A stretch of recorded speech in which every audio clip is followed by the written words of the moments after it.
हर हर महादेव। आज आपका करुणानिधान आप सभी का स्वागत करता है इतिहास के सबसे प्राचीनतम नगरी, जो शिव को है सबसे प्यारी, जो मोक्ष का द्वार कहलाती, सनातन धर्म का राह दिखलाती, ज्ञान विज्ञान की नगरी, स्वाद संस्कृति की नगरी, घाटों व रस्मों की नगरी, महादेव की त्रिशूल पर टिकी हुई यह है हमारी अपनी काशी वाराणसी बनारस की नगरी। दोस्तों, अगर आप एक सेंसिटिव पर्सन हो ना तो बनारस आपके लिए, अगर आपको मिस्ट्री पसंद है तो बनारस आपके लिए। कुल मिलाकर इसका अर्थ यह है कि अगर आपका जन्म भारत में हुआ है ना तो बनारस आना आपका परम लक्ष्य होना चाहिए, क्योंकि बनारस का अर्थ ही है जिस स्थान पर आने से जीवन में रस बना रहे, वही तो है बनारस। आपका बनारस, हमारा बनारस। तो आइए आप सभी के साथ मिलकर एक्सप्लोर करते हैं संपूर्ण वाराणसी।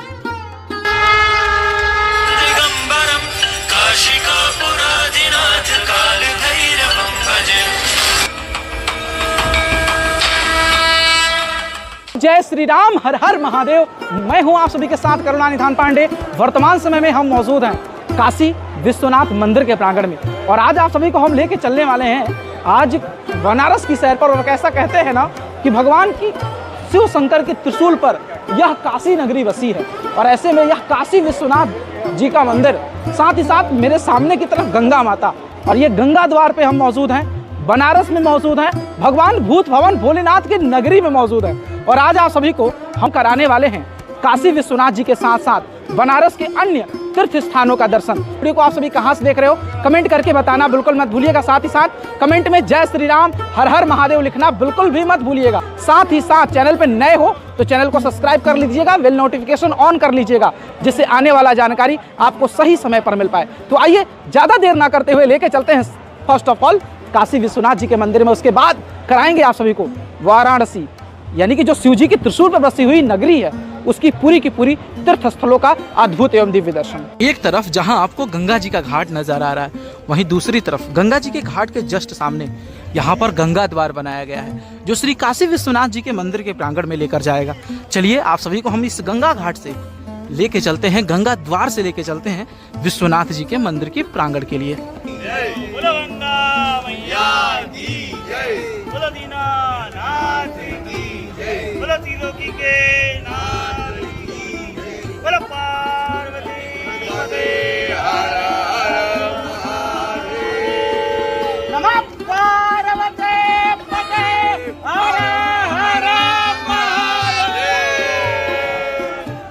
मंदिर के प्रांगण में प्रवेश करते ही आपको आदि गुरु शंकराचार्य की एक अद्भुत एवं दिव्य प्रतिमा देखने को मिलेगी।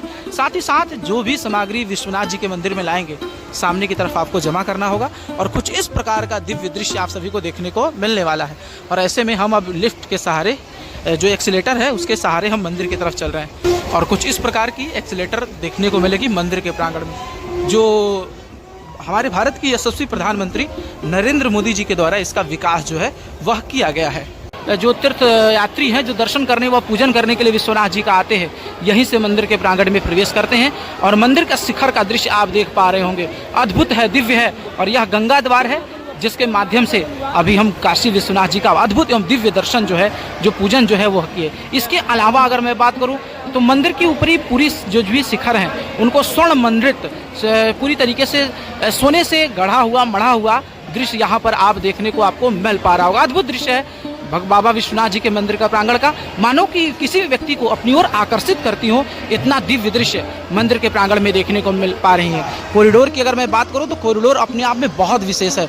चारों तरफ से अगर हम कॉरिडोर को दिखाएं आपको, तो बहुत ही बड़ा कॉरिडोर आपको नजर आएगा, जिसमें सारे श्रद्धालु लोग बाबा विश्वनाथ जी के मंदिर में दर्शन व पूजन करने के लिए आते हैं। तो अपने आप में बहुत दिव्य है, अद्भुत है, विश्वनाथ जी के मंदिर का दृश्य है। और तमाम ये कॉरिडोर के माध्यम से लोग यहाँ दर्शन करने के लिए जाते हैं। टोटल अगर गेट की बात करें तो 4 गेटों की संख्या है यहाँ पर, जिसके माध्यम से लोग गेट करने के लिए जाते हैं। अगर आप कभी दर्शन करने आए तो ज़्यादातर कोशिश करें कि गंगा द्वार से ही विश्वनाथ जी के मंदिर के प्रांगण में दर्शन करें। तो यह कुछ दृश्य था। चलिए अब लेके चलते हैं अन्य जगहों की ओर। विश्वनाथ जी का दर्शन करने के बाद आप सभी को हम लेके आ पहुंचे हैं बनारस के गंगा घाट पर। आखिरकार बनारस अपने घाटों के लिए ही तो जाना जाता है। बनारस में टोटल 88 घाट हैं, जिनमें से 2 घाटों का उपयोग केवल शमशान भूमि के रूप में किया जाता है। बाकी 86 घाटों को स्नान एवं पूजन के रूप में प्रयोग किया जाता है। यहाँ पर वैसे तो घाटों की संख्या बहुत ही ज़्यादा है, लेकिन विशेष तौर से कई घाटों की अत्यधिक महिमा है, जैसे कि दशाश्वमेध घाट जो स्वयं ब्रह्मा जी ने शिव जी के स्वागत के लिए बनाया था। मणिकर्णिका घाट, यहाँ पर तो ऐसा मान्यता है कि चिता का भस्म कभी शांत नहीं होता। हरिश्चंद्र घाट, जहाँ पे स्वयं महाराजा हरिश्चंद्र नौकरी किया करते थे और शिव जी का भी पूजन भी किया करते थे। इस प्रकार के बनारस की सभी घाटें हैं। सभी घाटों का अपना अपना महिमा है। कुछ घाट तो स्थानीय शासकों के द्वारा भी बनवाए गए हैं।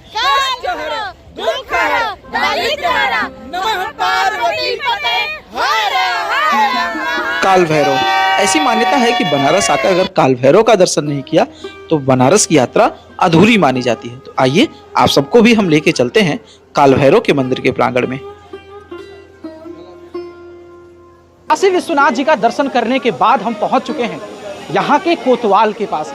और ऐसी मान्यता है कि अगर आप काशी दर्शन करने के लिए आ रहे हैं और काल भैरव जी का दर्शन नहीं करते हैं तो काशी दर्शन का कोई भी पुण्य फल आप सभी को प्राप्त नहीं होता है। तो ऐसे में चलिए आप सभी को लेके चलते हैं काल भैरव मंदिर के प्रांगण में और कराते हैं काल भैरव का दर्शन। और संक्षिप्त में आपको कुछ जानकारियाँ दे दूँ। जो काल भैरव भगवान है ना, वह शिव जी के अंशावतार ही हैं। शिव जी के रुद्रावतार हैं जो शिव जी की जटाओं से प्रकट हुए हैं। और ऐसी भी हमारे शिव पुराण में मान्यता है कि काल भैरव भगवान जो भक्त होते हैं ना भगवान शिव के, उनके सारे दुख को दूर करते हैं। तो वैसे रुद्रावतार ही, लेकिन रुद्रावतार होते हुए भी काल भैरव भगवान अपने भक्तों की संकट और पीड़ा को नष्ट करते हैं। तो ऐसी है काल भैरव भगवान की महिमा। चलिए अब आप सभी को लेके चलते हैं, काल भैरव का दर्शन कराते हैं भगवान के मंदिर के प्रांगण में।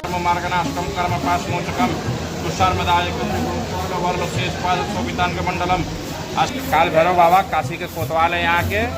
जो भी यहाँ आता है बाबा का परमिशन लेता है ताकि जो अपना यात्रा है, जो दर्शन है, जो भी मनोकामना है बाबा परिपूर्ण करें। ये काल भैरव जी हैं, ये जो है कि शिव जी के जटाओं से उत्पन्न हुए हैं। ये काल भैरव बाबा शिव जी के रुद्र रूप हैं। तो ब्रह्मा जी का एक मुंडी खंडित कर देते हैं। शिव जी यहाँ बाबा को देखते हैं काशी में।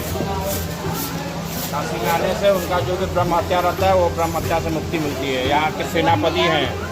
देख रहे हैं आप सभी, यह काल भैरव भगवान का मंदिर है। और ऐसी मान्यता है जो काल भैरव जी हैं वो भगवान शिव के ही अंशावतार हैं। और काल भैरव जी का जो जन्म है शिव जी की जटाओं से हुआ है। और ऐसे में यह काल भैरव भगवान का मंदिर आप देख पा रहे होंगे। और शिव जी का रुद्रावतार जो है वो काल भैरव में दर्शन करने के बाद आप कई जगह जा सकते हैं, जैसे कि दुर्गा कुंड या दुर्गा मंदिर। इसके अलावा कई मंदिर हैं जैसे कि मानस मंदिर। तमाम मंदिरों का दर्शन आप यहाँ पर कर सकते हैं, जिनकी अपनी अपनी महत्वता है। इसके अलावा अब मैं आप सभी को लेके चल रहा हूँ यहाँ के प्रसिद्ध संकट मोचन हनुमान मंदिर के लिए। रास्ते में तो मैंने जैसे पहले भी बोला आपको, कई मंदिर हैं। सब मंदिर को आप देख सकते हैं, सब मंदिर को एक्सप्लोर कर सकते हैं। सबकी अपनी अपनी महत्वताएं हैं, सबकी अपनी अपनी विशेषताएं हैं। तो चलिए आप सभी को लेके चलते हैं अब हनुमान मंदिर के लिए। काल भैरव का दर्शन करने के बाद हम पहुंच चुके हैं बनारस के या फिर यूं कहें काशी के सबसे प्राचीन मंदिरों में से एक श्री संकट मोचन हनुमान मंदिर। इस मंदिर की भी विशेषताएं बहुत ज़्यादा हैं, मान्यताएं बहुत ज़्यादा हैं। और कहीं ना कहीं श्री हनुमान चालीसा लिखने के पीछे की पूरी कहानी कहीं ना कहीं इस मंदिर से जुड़ी हुई है। और उस कहानी से आप सभी को पूरी तरीके से हम परिचित कराएंगे और बताएंगे भी।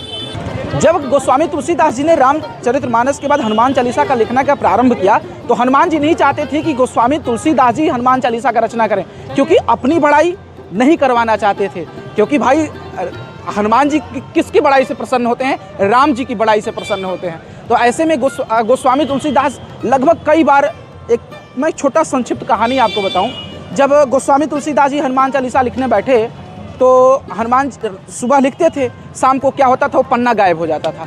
अब ऐसा एक बार नहीं कई बार हो गया। और जब ये घटनाएं कई बार घटित हो गई तो तुलसीदास जी बहुत विचलित हुए कि यार मैं लिखता हूँ, लिखने के बाद ऐसा होता क्या है कि वो हनुमान चालीसा जब मैं लिखने बैठता हूँ, हनुमान जी की गुणकृतियों को, हनुमान जी की विशेषताओं को जब लिखने बैठता हूँ, वो पेज गायब क्यों हो जाता है।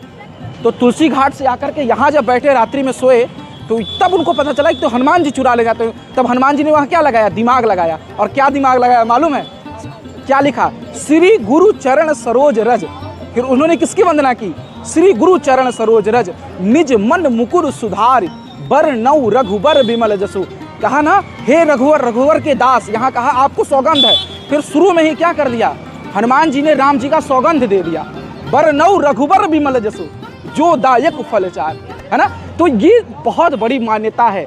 तब जाकर कहीं ना कहीं हनुमान जी महाराज ने उनको आशीर्वाद दिया और श्री पवन सुत हनुमान जी ने हनुमान चालीसा की रचना की। तो कहीं ना कहीं उसके पीछे का, इस मंदिर का कहानी जुड़ा हुआ है। चलिए आप सभी को लेके चलते हैं और दिखाते हैं किस प्रकार की सारी व्यवस्थाएं मंदिर के प्रांगण में आपको देखने को मिलने वाली है।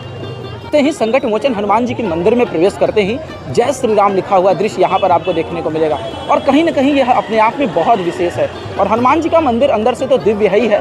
तमाम श्रद्धालु जो भी आते हैं बनारस संकट मोचन में दर्शन करना बिल्कुल नहीं भूलते। और इस भीड़ की संख्या को देखकर आप अंदाज़ा लगा सकते हैं कि यहाँ पर वास्तव में लोगों की संख्या कितनी है।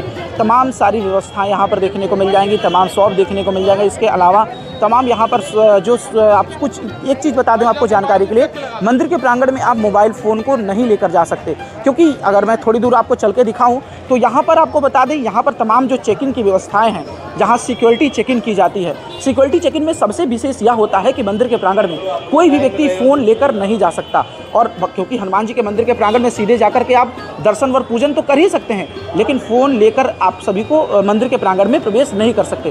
तो ये तमाम जो भी सिक्योरिटी के नज़र से कहें या फिर कहें मंदिर में जाने के लिए, क्योंकि मंदिर में फ़ोन ले जाने से व्यक्ति में फ़ोटो खींचने की या ये सब तमाम भावनाएं उत्पन्न होती हैं, जिससे पूजन पाठ में कहीं ना कहीं अड़चनें आ सकती हैं। शायद कई कारण ऐसे रहे हों जिससे इस प्रकार की व्यवस्था मंदिर के प्रांगण में की गई है। तो यह अपने आप में बहुत ही अच्छा है। आप भी अगर कभी बनारस आ रहे हैं, काशी विश्वनाथ जी का दर्शन कर रहे हैं, काल भैरव जी का दर्शन कर रहे हैं, तो संकट मोचन हनुमान जी महाराज का दर्शन करना बिल्कुल भी मत भूलें। चलिए यहाँ से आप सभी को लेके चलते हैं काशी विश्वनाथ जी के अन्य तीर्थ स्थानों पर। संकट मोचन का दर्शन करने के बाद आप सभी को मैं लेके आ पहुंचा हूं काशी हिंदू विश्वविद्यालय। यहाँ पर आप विश्वविद्यालय को तो देखेंगे ही देखेंगे, लेकिन यहाँ पर नया काशी विश्वनाथ मंदिर भी है, जहाँ पर सभी दर्शनार्थी जाकर दर्शन व पूजन करते हैं। काशी हिंदू विश्वविद्यालय का इतिहास बहुत ज़्यादा प्राचीन है और ऐसे में हम आप सभी को यही कैंपस के प्रांगण में जो नया काशी विश्वनाथ मंदिर है वहाँ लेकर आ चुके हैं। अगर आप बनारसी आ रहे हो तो यहाँ पर आकर के जरूर दर्शन कीजिए। अजय, अगर अयोध्या की मैं बात करूँ, इस मंदिर को देखने के बाद हमें यह फीलिंग आ रही है जैसे अपने अयोध्या का वाल्मीकि रामायण मंदिर है ना, ऐसे बिल्कुल ऐसा ही है।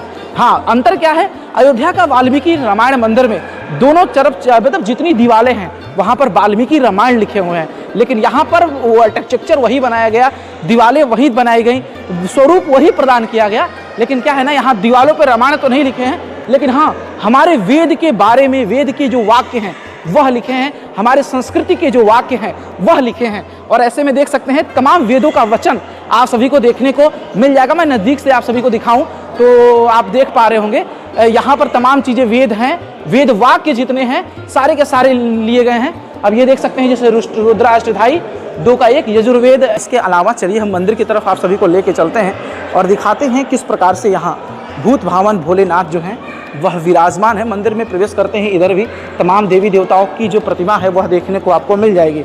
और भाई मंदिर में विश्वनाथ जी के पास हम प्रवेश कर चुके हैं और यहाँ विराजमान हैं भूत भावन भोलेनाथ, जिनकी छवि को देख करके मानो आत्मा तृप्त हो उठती हो। काशी विश्वनाथ भगवान हैं जो अपने आप में बेहद खास हैं। और इसके अलावा अगर मैं बात करूं तो तमाम चीज़ें यहाँ पर जो हैं बहुत भव्य हैं, बहुत दिव्य हैं मंदिर के प्रांगण में। तो यहाँ पर देख लीजिए अभी गंगा जी की आरती की कितनी दिव्य तैयारियां जो हैं वो चल रही हैं और ऐसे में सभी लोग जो हैं अभी पुष्प तोड़ने का जो कार्य है वो हरे घाट पर करते हुए दृष्टिगत हो पाएंगे।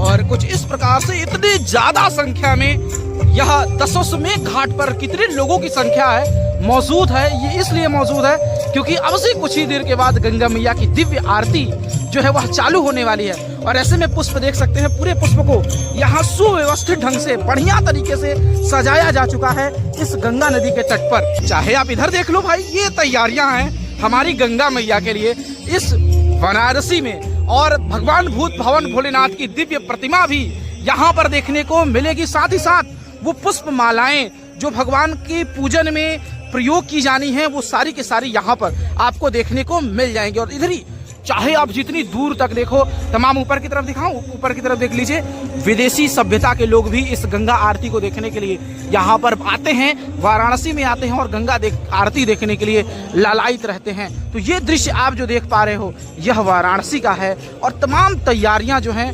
दशाश्वमेध घाट पर पूरी तरीके से गंगा जी की आरती की, भव्य आरती की जो तैयारी कहते हैं ना, वो पूरी तरीके से कंप्लीट कर ली गई हैं और तमाम लोग जो हैं पुष्प तोड़ ही रहे हैं। चलिए अब दिखाते हैं आरती की किस प्रकार से तैयारियां हैं। भाई यहाँ पर गंगा जी का दिव्य अद्भुत आरती जो है वह प्रारंभ हो चुका है और इस प्रकार से गंगा जी का आप वाराणसी नदी के तट पर देख पा रहे हो।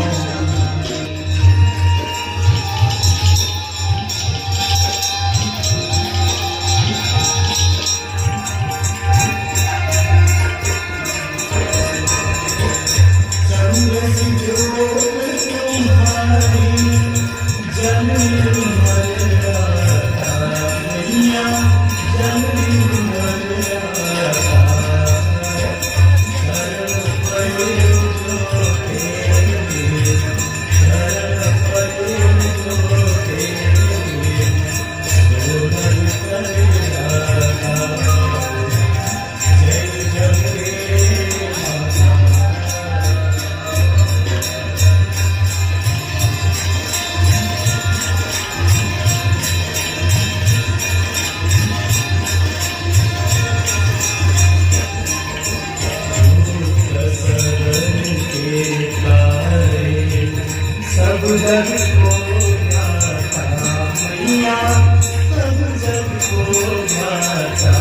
तो इस बार की जो दशाश्वमेध घाट की आरती है ना, बहुत दिव्य है। पूरी तरीके से आरती प्रारंभ हो चुकी है। चलिए ज्यादा देर ना करते हुए दिखाते हैं कि भाई गंगा मैया की आरती कैसे होती है। बोल गंगा मैया की, जोर से जोश होना चाहिए।